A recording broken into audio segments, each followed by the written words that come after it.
I got evicted from a house by my insane grandmother. This is true, and no, it is true. And we got evicted, and we lived in a house with no furniture, no heat for a year. I slept on the floors, and you know that was in my life. That's a rough part of my life. I was 9 years old, and I remember my father used the humor. I remember one night I was so cold. And I didn't want to complain, you know. I knew how rough it was for the whole family. I didn't want to complain, but it was really bad. And my father poked his head in and he said, "How you doing, kid?" I said, "Well, you know, to be honest with you," I said, "I'm really cold." And he said, "Do what I do. Lay on your stomach and cover yourself with your back."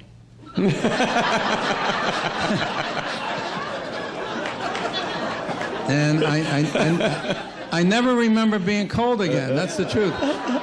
So anyway, I started then. I made a list of things that I was going to do when I became somebody. I was going to be somebody. I was going to get a lot of money. I was going to get us all out of the neighborhood. And I was going to take care of my family. I was going to take care of my friends.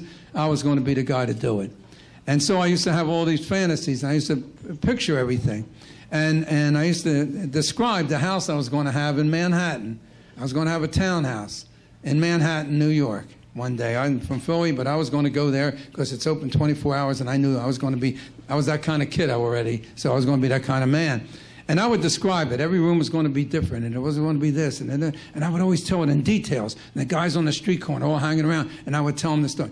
And then, you know, and then I tell them again, and I add something new. I thought of, you know, hey, a roof garden. I'm going to have a roof garden. You go up there, and it's going to look like, you know, Cobb's Creek. That was our Fairmount Park. You know, that was our park, like Central Park. It's going to look like that. And all these things. And I was always telling these stories. So one night we're standing on the corner and Stan the Dancer. Everybody in Philly has nicknames, you know. Best nickname. Ready? Best one was a guy kept his head like this. No, there was nothing physically wrong with him. No, I'm serious. I think he thought it was like cool. You know, he'd eat like this. He would dance like this. His head was always like this. And his nickname was 10 after 6.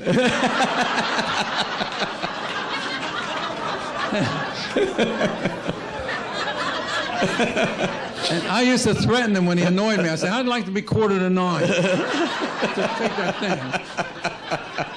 So anyway, Stan the Dancer, he got his nickname from my father because when he would come over to pick me up in the house, and he would always dance. The radio would be on. He was a great dancer. He was always be dancing. And my father would just say, "The dancer's here." And so he became known as the Dancer.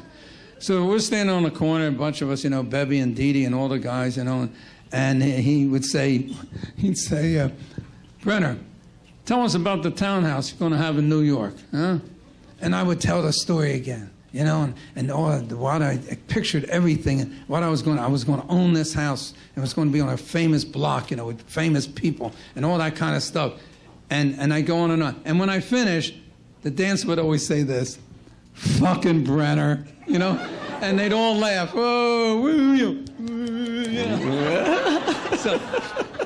So, evolution of time, dreaming it, picturing it. After I took care of all the promises I made to everybody, and I was still living in a little apartment, and I was a big star. And I was living in this little, I moved up from the one room to a little 2-bedroom, 2-bath in the same building, but I could have had what I wanted, and now was my turn. And I got a townhouse, and I tore it apart. I kept what had to be because it was a historic block with a lot of famous people. And I designed it and had an architect and a designer work with me, and I did exactly what I said I was going to do. And when it was all finished, and I moved in, and I had a major dom, a housekeeper, a man, and I had a woman who was an assistant and oversaw everybody else, that I had the employees and all, I had the whole thing. I said, okay, and I called and I invited the closest of my street corner friends. The 5 guys, the Dancer, Bebby, Dee Dee, the Bird, you know, the best guys. And they all came up. I said, "I want to show you something. Come up," and here's the address. They came up, and I took them on a tour of every room in that house, exactly as I had said I was going to do it. And then we got up on the roof, and I had this roof garden.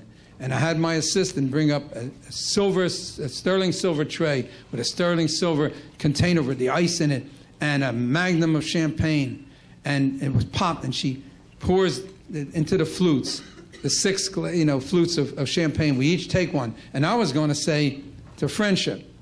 And Stan the dancer went, fucking Brenner.